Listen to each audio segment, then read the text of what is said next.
आइए सुनिए, देखिए, समझिए सनातन सत्य। जैसी दृष्टि वैसी सृष्टि, दृष्टि विज्ञान। कुदरत, कुदरती रचना एवं कुदरत के कानून से शाश्वत सुख की प्राप्ति। जोधपुर के परम पूज्य महात्मा उपासक प्रोफेसर डॉक्टर सोहन राज तातेड़ के निर्देशन में सनातन सत्य। जैसी दृष्टि वैसी सृष्टि, दृष्टि विज्ञान।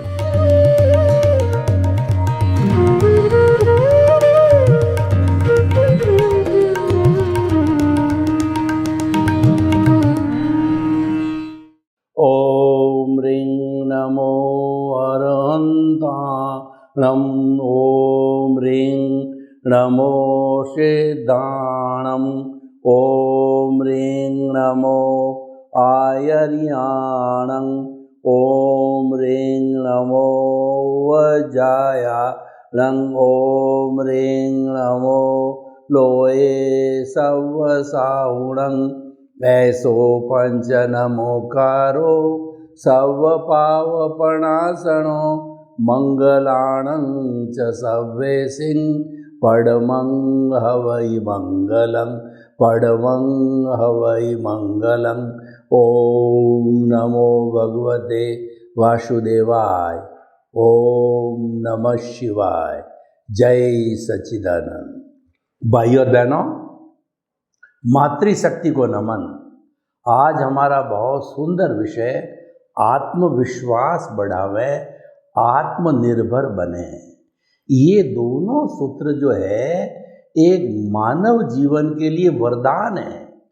अगर व्यक्ति दोनों सूत्र आत्मसात हृदयंगम कर लेता है, उसी के अनुसार अपना जीवन ढालता है, तो वह पूरे जीवन भर सुखी रहेगा। उसको किसी के ऊपर डिपेंडेंट नहीं होना पड़ेगा। कहीं पर उसके अंदर भीख और भय की बात नहीं रहेगी।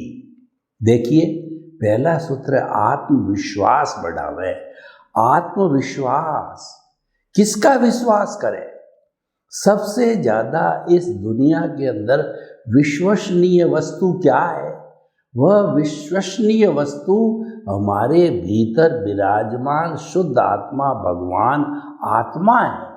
आत्मा है। जब मैं बोल रहा हूँ, हाथ हिला रहा हूँ और आंखें फरका रहा हूँ, अंगुलियाँ हिला रहा हूँ, यानी जन्म से मृत्यु तक की सब एक्टिविटी मैं नहीं, 84 लाख जीवा योनि के प्राणी जिनको हम जीवित कहते हैं, जिनको हम जो है जीव बोलते हैं, तो वो इस आत्मा की शक्ति से ही तो हिलते डुलते हैं और मन वचन काया की सारी प्रवृत्ति करते हैं। और जब ये आत्मा ही निकल जाती है तो पीछे तो ये जड़ रूपी शरीर बसता है, जिसको परिवार के सदस्य भी घर में नहीं रखते हैं।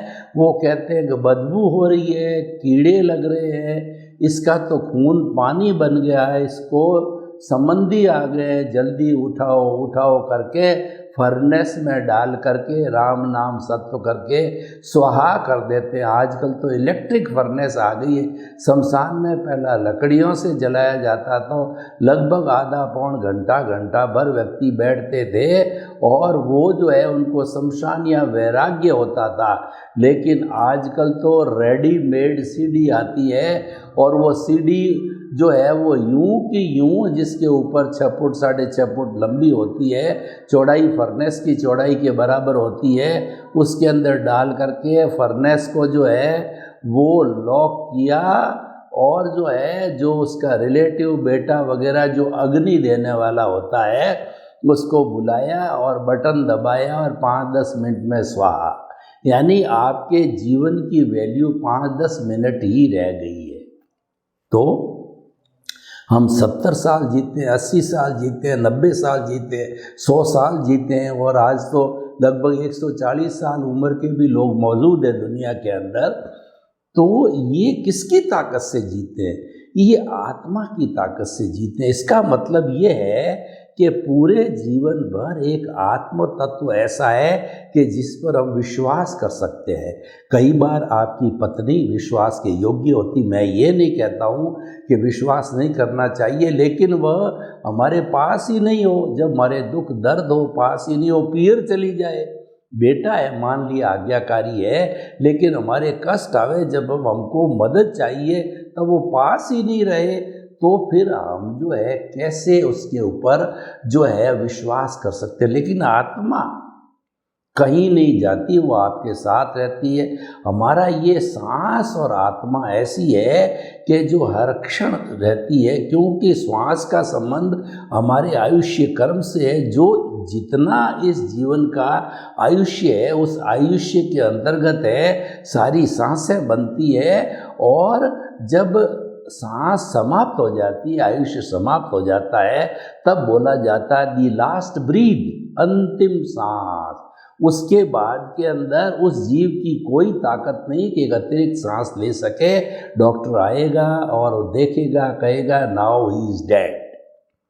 तो इस तरीके से हम जो हमारे साथ हमेशा रहने वाला है वह आत्मा रहने वाली है, तो उस पर हम विश्वास कर सकते हैं। यानी कठिन से कठिन परिस्थिति हमारे आ जावे, मान लीजिए कि हमारा एक्सीडेंट हो गया, हम चल रहे हैं रास्ते के अंदर, वहाँ हमारा कोई रिलेटिव हमारे पास में रही है, तो आप आत्मविश्वास रखिए, आप जो हिम्मत रखिए। तो आपकी हिम्मत से क्या होगा, अगर आप में होश है तो आप चिल्लाओगे, लोगों से मदद मांगोगे, तो निश्चित रूप से, क्योंकि हम परिवार, हम जो समाज में जी रहे हैं, जंगल राज में नहीं जी रहे हैं। सबको पता है कि इमरजेंसी में एक दूसरे की मदद करनी ही चाहिए, लोग करते भी हैं। और आज देखिए सरकार ने कितना अच्छा कर दिया है। पुराने समय में, यानी थोड़ा सालों पहले जो है, वो क्या होता था, किसी के इंजरी हो जाती थी, एक्सीडेंट होता था, तो कोई उसकी रक्षा करने पास नहीं आता, पुलिस आती थी। अब पुलिस कब आवे, जितने में आदमी मर जावे।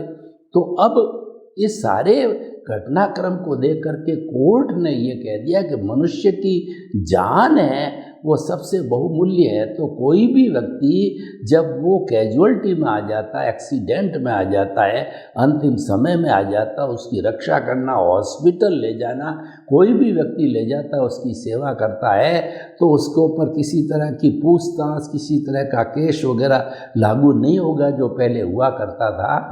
तो ये सुविधा हो गई। आपने आत्मविश्वास रखा, आप में होश है, आप जोर से चिल्लाए मेरी मदद करो, मदद करो। लोग आए, फटाफट टैक्सी कार आई और आपको डाल के हॉस्पिटल ले आए, और इमरजेंसी में आपका जो इलाज चालू हो गया, और आपका जो है रिलीफ मिल गई, आप स्वस्थ हो गए। और अगर समय निकल जाता, आपने आत्मविश्वास नहीं रखा और उस समय में आप चिल्लाए नहीं, हेल्प नहीं मांगी, क्यों, आप तो हेल्पलेस हो गए थे। जब हेल्प नहीं मांगी तो कौन आपके पास में आएगा। आपने आत्मविश्वास रखा, मजबूती रखी, धैर्य रखा। साईं बाबा कहते हैं कि आप श्रद्धा और सबूरी रखो। जब कभी इमरजेंसी आ जावे, एकदम कष्ट की स्थिति आ जावे, तब श्रद्धा यानी आत्मविश्वास, श्रद्धा किसमें रखनी, जो आपके भीतर ईश्वर है वही साईं बाबा है, वही दादा भगवान है, वही सिमंदर स्वामी है, वही राम है, वही कृष्ण है, और वही महावीर है, वही 24 तीर्थ। कोई फर्क नहीं है। 84 लाख जीवा योनि की समस्त असंख्य अनंत आत्माएं जिसमें विराजमान है, सब उनके भीतर विराजमान शुद्ध आत्मा भगवान को निर्दोष दृष्टि से दर्शन को नमन करता हूँ। वो सारी एक सी है, कोई डिफरेंस नहीं है। जो विविधता दुनिया में हमको दिखाई देती है वो अलग अलग लोगों के कर्म होते हैं, भाव कर्म होते हैं, यानी चार्ज डिस्चार्ज अलग होता है। तो उसके अनुरूप ये विविधता चार्ज डिस्चार्ज के अनुसार दिखाई देती है। तो भाई और बहनों, आत्मविश्वास रखिए।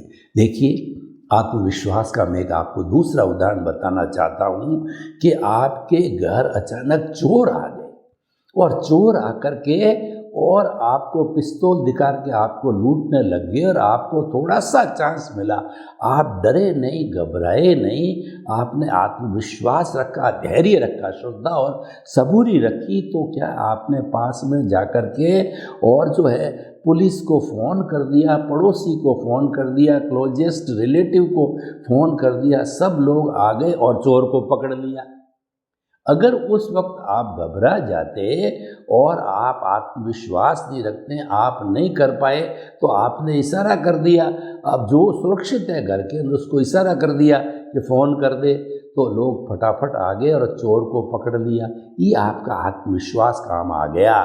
तो और हमारा घर का कोई भी प्रिय व्यक्ति है, चाहे हस्बैंड है, चाहे माता है, पिता है, उनको एकदम हार्ट अटैक हो जाता है, तो तुरंत जो है उनको उठाया और वो धैर्य रख करके, आत्मविश्वास रख करके जल्दी से गाड़ी में डाल के हॉस्पिटल रह गए, या उस समय रोने लग गए, क्या करें, और टाइम खराब कर दिया, मेडिकल एड नहीं दी आपने और वो व्यक्ति मर जाए। क्योंकि हार्ट का मामला तो ऐसा ही है, तुरंत मेडिकल एड मिलती है।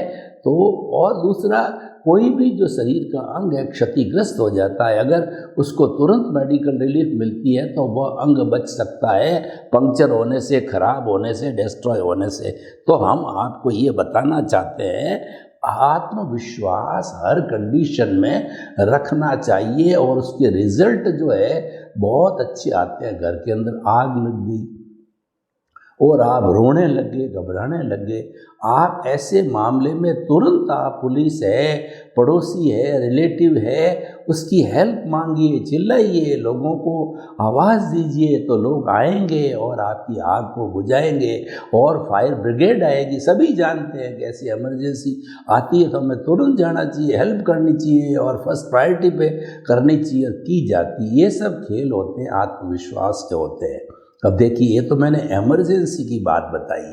अब दूसरा कि हम थोड़ा लॉन्ग टाइम की बात करते हैं। मान लीजिए कि आपके 3 बच्चे हैं, तो आप आत्मविश्वास के साथ में उनको संस्कार दीजिए, उनको अच्छा बनाइए, उनको जीवन की अच्छी अच्छी बातें सिखाइए। वो जीवन के अंदर बुराइयों को छोड़ करके अच्छाइयों को प्राप्त करे। अच्छा व्यक्ति कौन होता है? जिसमें 50 से ऊपर की अच्छाई। देखिए, इस दुनिया में केवली के अलावा कोई भी व्यक्ति परफेक्ट नहीं है। हर व्यक्ति अधूरा है, हर एक के पास में सत्यांश है, परफेक्ट ट्रुथ किसी के पास नहीं है। लेकिन अच्छा कौन होता है? जिसमें 51%, 55% अच्छाइयाँ होती, वो अच्छा है। और जिसके अंदर 51%, 55% बुराइयाँ होती है, वो व्यक्ति दुर्जन है, वो खराब है। तो आप जो है आत्मविश्वास रख करके और आप जो है अपनी संतान का पालन पोषण कीजिए। और क्योंकि आपने अपनी संतान को जन्म दिया है, तो ये प्योरली आपकी जिम्मेवारी, एक संतान है, 2 है या 3 है, प्योरली आपकी जिम्मेवारी है उनको अच्छे संस्कार देकर, भरण पोषण करके, वेल एजुकेटेड बना करके और उनको पाँवों पर खड़ा करना, उनकी शादी कर देना, वो कमाने लायक हो जावे, अपना खर्चा निकालने लायक हो जावे। तो ये सारी रिस्पॉन्सिबिलिटी आपकी है। इसमें आपको पूरा एक प्लान्ड वे में आत्मविश्वास रख करके और आगे बढ़ना चाहिए। इसके रिजल्ट बहुत अच्छे हैं। यानी कि एक कहावत है कि जो है वो पानी आने के पहले बाण बांधो। प्री प्रिपरेशन हर चीज़ की बहुत ज़रूरी है, जिसको रिहर्सल भी बोला जाता है। जो लोग आर्ट करने वाले हैं, नृत्य करने वाले हैं, वक्तव्य देने वाले हैं, कोई भी काम करने वाले हैं, तो उनको पहले प्रिपरेशन कर लेनी चाहिए। व्यक्ति कोई भी प्रवचन देवे तो टॉपिक के बारे में पहले सोच देना चाहिए। और जो व्यक्ति नाचने वाला है तो पहले घुंघरू, पैर वगैरह अपनी कंडीशन देख लेनी चाहिए। और जो लोग म्यूजिक से गाने वाले हैं, मेरा गला सही है कि नहीं है, नहीं तो काली मिर्च वगैरह कुछ जो रात दिन में लेकर के उसकी स्थिति को थोड़ा ठीक करके, स्वास्थ्य को ठीक करके और थोड़ा सा रिहर्सल करके, ताकि कि हम जब एग्जीक्यूशन का टाइम आवे तब फेलियर नहीं हो। अच्छा, इसका नेगेटिव पॉइंट मैं आपको बताता हूँ। कई लोग वेल प्लान्ड नहीं होते हैं, आत्मविश्वासी नहीं होते हैं, पेरेंट्स ने तो उनको पैरों पर खड़ा कर दिया, यानी पेरेंट्स ने उनकी अच्छी तरह से शादी कर दी, उनके लिए मकान भी दिला दिया मान लीजिए। हालांकि जिम्मेवारी पेरेंट्स की नहीं है, पेरेंट्स की जिम्मेवारी तो उसको कमाई करे, नौकरी करे और अपने वाइफ का जो खर्चा है मान लिए 10, 20, 25, 50,000 जो भी कमाने लायक हो जावे, ये पेरेंट्स की जिम्मेवारी यहीं तक है। बाकी पेरेंट्स देते हैं तो अच्छी बात है। अब वो व्यक्ति क्या, उसने शादी कर ली और पेरेंट्स ने अच्छे संस्कार भी दे दिए, परंतु वह व्यक्ति आत्मविश्वास वाला नहीं है। वो सोचता है कि ये काम होगा या ना होगा, संशय में रहता है, प्लानिंग नहीं करता है, परिश्रम नहीं करता है, और ख़ास तौर से जो इसके लिए आत्मविश्वास के लिए सम, शम और श्रम, ये तीनों का जो त्रिवेणी संगम का सूत्र है, ये बहुत सुंदर सूत्र है। सम का अर्थ होता है संभाव, यानी कि आपके सामने कैसी भी स्थिति आती है, अपमान की स्थिति आती है और कोई आपकी जो है क्या इंसल्ट करता है या कोई आपकी प्रशंसा करता है और कभी आपको कम मिलता है, ज़्यादा मिलता है, यानी एडजस्ट एवरीवेयर की स्थिति होनी चाहिए। हर परिस्थिति के अंदर सुख और दुख को आपको एक नज़र से देखना चाहिए, आपको राग द्वेष नहीं करना चाहिए। तो राग द्वेष मुक्तता है, ये सम स्थिति कहलाती है। दूसरा शम, कई लोग क्या होते हैं, बहुत ज़्यादा क्रोधी होते हैं, बहुत ज़्यादा अहंकारी होते हैं, बहुत ज़्यादा छल कपट करने वाले होते हैं, बहुत ज़्यादा लोभी होते हैं। ऐसे लोग मार खाते हैं। ऐसे लोगों को जो है आत्मविश्वास के साथ में इन सब अवगुणों का, जितने भी नेगेटिव थॉट्स है, उन सब का शमन करना चाहिए, यानी उनको दबा के रखना चाहिए, उनको उभरने नहीं देना चाहिए। सही है कि अभी हम केवली नहीं बने हैं, अभी हम वीतराग नहीं बने हैं, अभी हमने क्षपक श्रेणी नहीं ली है, अभी तो हम एक सामान्य गृहस्थी है या सामान्य साधक है या सामान्य साधु है, तो सब चीज़ें होना संभव है। लेकिन थोड़ा पुरुषार्थ कीजिए, उनको नेगेटिव थॉट्स को, क्रोध अहंकार माया लोभ को दबा के रखिए, उपशमन करके रखिए, बाहर उभरने मत दिए। भीतर तो आएंगे तो आप उसको रोक दीजिए, क्योंकि बाहर आने पर वो व्यवहार जगत को खराब कर देते हैं। तो ये शम हो गया।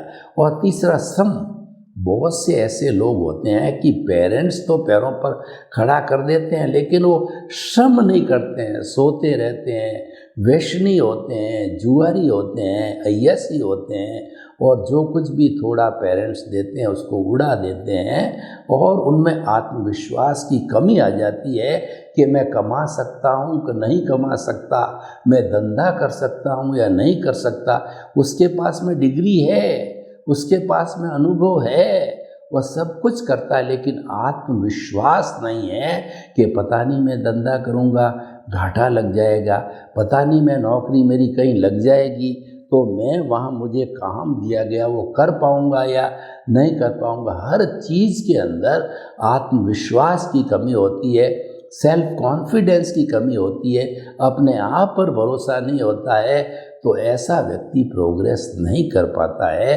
तो ऐसे लोगों के लिए हमने एपिसोड दिया है कि आप पूरा आत्मविश्वास जीवन में जब से होश आवे, 4-5 साल में समझ आवे, तो आत्मविश्वास को डेवलप करते रहिए। अब दूसरा हम पक्ष लेते हैं, आत्मनिर्भर बनिए, सेल्फ डिपेंडेंट। अब देखिए, आप छोटे बच्चे हैं, स्कूल जाने लायक हैं, तो आपको कई बच्चे क्या करते हैं कि मम्मी तैयार करेगी, मम्मी स्नान कराएगी, मम्मी जो है कपड़े पहनाएगी, मम्मी बूट पहनाएगी, मम्मी जो उसका बस्ता लेकर के और जो है वैन तक छोड़ेगी, यानी सारा भार मम्मी पे डाल देता है वो। ऐसा ये गलत है। इसका मतलब आप मम्मी पर डिपेंडेंट हो। ये मान लिया कि आप जो है कपड़े प्रेस नहीं कर सकते, कोई बात नहीं है, वैसे तो सीखना चाहिए, परंतु कोई बात नहीं, आप बच्चे हो, आप नाश्ता नहीं बना सकते, हम आपको ये नहीं कहते कि रसोई में जाके नाश्ता बनाओ, लेकिन मम्मी ने सर्व कर दिया तो आपको खा लेना चाहिए। कपड़ा रख दिया तो पहनना आपको चाहिए, शूज़ रख दिए है तो पॉलिश करके, और आपकी जो ड्रेस कोड है वो आपको खुद को करना चाहिए, टाई लगाना वगैरह। मम्मी क्या करेगी? तो बचपन से ही ये जो श्रम की आदत पड़ जाती है, मेहनत करने की, ये जो श्रम की नीति है, ये व्यक्ति को जो है वो जो है वो सेल्फ मेड बनाती है। सेल्फ मेड का मतलब आत्मनिर्भर बनाती है। व्यक्ति में एक एटीट्यूड खड़ा हो जाता है बचपन से ही। ये आत्मविश्वास और आत्मनिर्भरता, ये दो ऐसे गुण हैं जो बच्चे को प्रारंभ से ही देने चाहिए। हम जो है बच्चों को संस्कार देने की बात कहते हैं कि माता पिता बच्चों को ज़्यादा धन नहीं दे सके तो कोई बात नहीं, और धन देने की आवश्यकता ही नहीं है। उनको विद्या दो, उनको संस्कार दो। संस्कार के अंदर दो जो बड़े संस्कार होते हैं, एक संस्कार तो हमारा हो गया जो हमने बताया, उसके अंदर सेल्फ कॉन्फिडेंस डेवलप करो कि मैं अच्छा, जिस लाइन में आप हो, अच्छा इंजीनियर बन सकता हूँ, अच्छा डॉक्टर बन सकता हूँ, अच्छा चार्टेड अकाउंटेंट बन सकता हूँ, अच्छा म्यूजिशियन, जो आप में आर्ट है, जो आपका इंटरेस्ट है, जो आपकी रुचि हो, उसको आप डेवलप करो, उसको एक्सप्लोर करो और उसको बाहर निकालो। आपके भीतर छिपी हुई प्रतिभा को आप बाहर निकालो, आपको निमित्त बहुत मिल जाएंगे।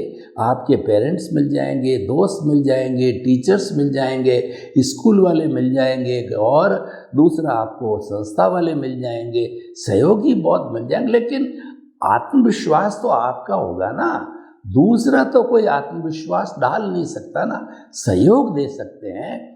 मन वचन काया की प्रवृत्ति करने की सारी ताकत आत्मा देती है, और हमको हर तरीके से वो एक गुरु के रूप में, एक भगवान के रूप में, एक मित्र के रूप के अंदर, आप इस आत्मा को किसी भी रूप के अंदर ले सकते हो।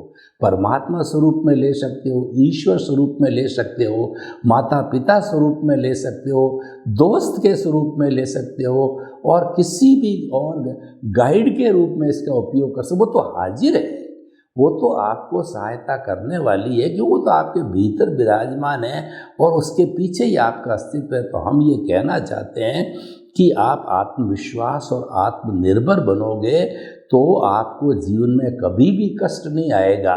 कैसी भी बुरी से बुरी परिस्थिति आ जावे, आप ओल्ड हो जाओ 100 ईयर्स के, फिर भी आपने अपने जवानी में आत्मविश्वास रखा है, आत्मनिर्भर बने हुए रखे हो, तो मैं आपको डंके की चोट कह सकता हूँ कि 100 वर्ष की अवस्था में भी आप खड़े होकर के खुद पानी पी सकते हो, अपना टॉयलेट जा सकते हो, और उसके साथ साथ में बैठ सकते हो, प्रभु की भक्ति कर सकते हो, भजन कर सकते हो, और जो भोजन आपको परोस दिया जाता है वो कर सकते हो। तो भाई उस अवस्था में मैं ये नहीं कहता हूँ कि आप जाकर के 10 किलोमीटर मॉर्निंग वॉक कर लोगे, या कोई चीज़ परचेज करके ले आओगे, सब्जी खरीद के ले आओगे, स्कूटर चला दोगे, कार चला दोगे, तो वो पॉसिबल नहीं है। आत्मनिर्भर का अर्थ ये है कि आपसे जुड़ी हुई अगर वो नहीं है तो आपके किसी भी बच्चे को या सर्वेंट को आपके पास में रहना पड़ेगा, आपको जो डिपेंडेंट होना पड़ेगा। आत्मनिर्भर का मतलब इंडिपेंडेंट, सेल्फ रिलायंट, आपको बेसिक चीज़ में किसी की आवश्यकता नहीं। ये बात अलग है, कोई टेबल उठानी है और आपको 4 लोगों की आवश्यकता है तो वहाँ तो 4 चाहिए ही, तो उसके अंदर आप अकेले नहीं उठा सकते, वो बात अलग है।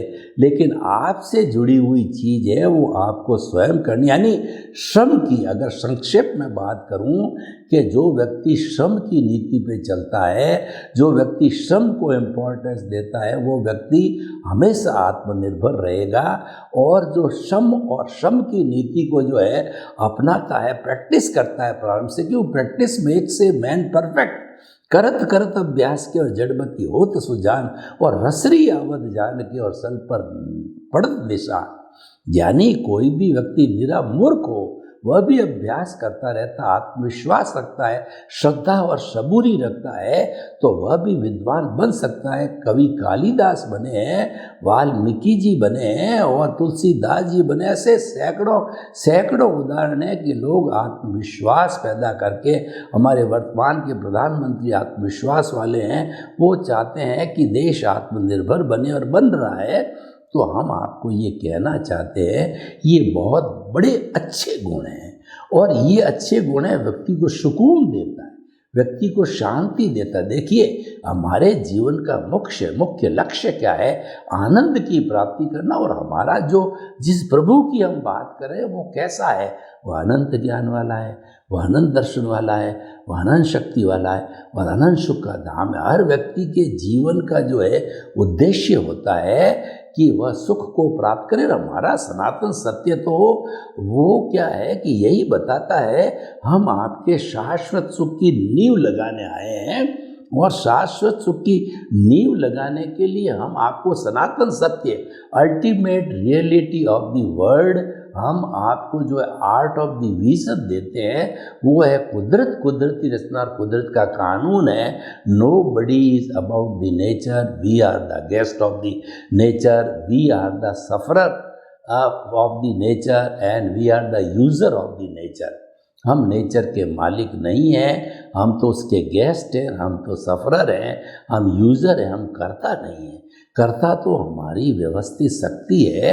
वो द्रव्य क्षेत्र काल भाव के हिसाब से जो कुछ हमारा उपादान है, जो कुछ भी हम टेप लेके आए हैं, जो कुछ भी हम मन वचन का है कि बैटरियाँ चार्ज करके आए हैं, जो भी हम स्क्रिप्ट पूर्व जन्म से लेकर के आए हैं, जो कुछ भी हम अंश और शीट जो कुदरत को दे के आए हैं, उसका रिजल्ट वो हमको देती है।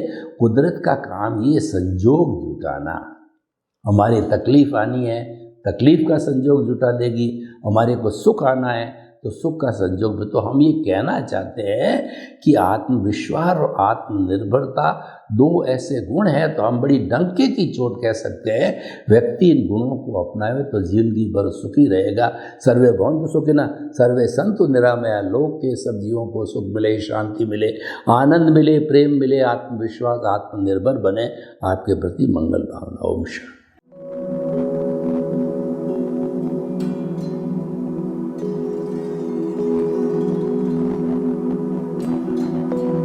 एक ऐसा अंतर्राष्ट्रीय ख्याति प्राप्त मानव जो गुरु प्रेरणा से पिछले 20 वर्षों से वानप्रस्थ जीवन जीते हुए 24 घंटे मानवता की सेवा में संलग्न है। एक ऐसा मानव जो अभी राष्ट्रीय, अंतर्राष्ट्रीय टीवी चैनलों पर 7,500 एपिसोड के माध्यम से सनातन सत्य, आत्मविज्ञान एवं पुनरुत्थान, व्यवहार एवं निश्चय जगत के जीवनोपयोगी विषयों पर हृदय स्पर्शी प्रवचन कर चुका है। उस मानव का नाम है महात्मा उपासक प्रोफेसर डॉक्टर सोहन राज तातेड़। प्रोफेसर तातेड़ द्वारा योग, दर्शन, शिक्षा विषयों पर रचित पीएचडी स्तर के 250 शोध ग्रंथ भारत के 100 प्रतिष्ठित विश्वविद्यालयों में शोधार्थी पढ़ रहे हैं तथा वे सभी शोध ग्रंथ वहां की सेंट्रल लाइब्रेरियों में उपलब्ध हैं। महात्मा सोहन राज ने अभी तक हजारों स्कूलों, कॉलेजों, विश्वविद्यालयों एवं संस्थाओं में सेमिनार, वर्कशॉप, कैंप लगाकर लाखों विद्यार्थियों को योग, दर्शन, शिक्षा का प्रशिक्षण देकर उन्हें सुसंस्कारित किया। डॉक्टर तातेड़ ने भारतीय संस्कृति उत्थान के 4000 से अधिक समसामयिक विषयों पर आर्टिकल लिखकर ऑनलाइन जर्नल, पत्रिकाओं, वेबसाइट्स पर प्रकाशित किया, जिसका उपयोग लाखों पाठक कर रहे हैं। उपासक तातेड़ के 5000 से अधिक आज का सुविचार, आज का शुभ संदेश, आज का मंगल भावना योग आदि चिंतन websites, Twitter, blogger, Facebook, YouTube माध्यमों से लाखों लोग अपना जीवन निर्माण कर रहे हैं। मानवता के मसीहा ऐसे महामानव महात्मा सोहन राज तातेड़ के प्रोफाइल को अभी तक विश्व के 20 लाख दर्शक यूट्यूब पर, 12 लाख गूगल पर एवं लाखों दर्शक फेसबुक, ब्लॉगर, ट्विटर और इंस्टाग्राम पर देख चुके हैं।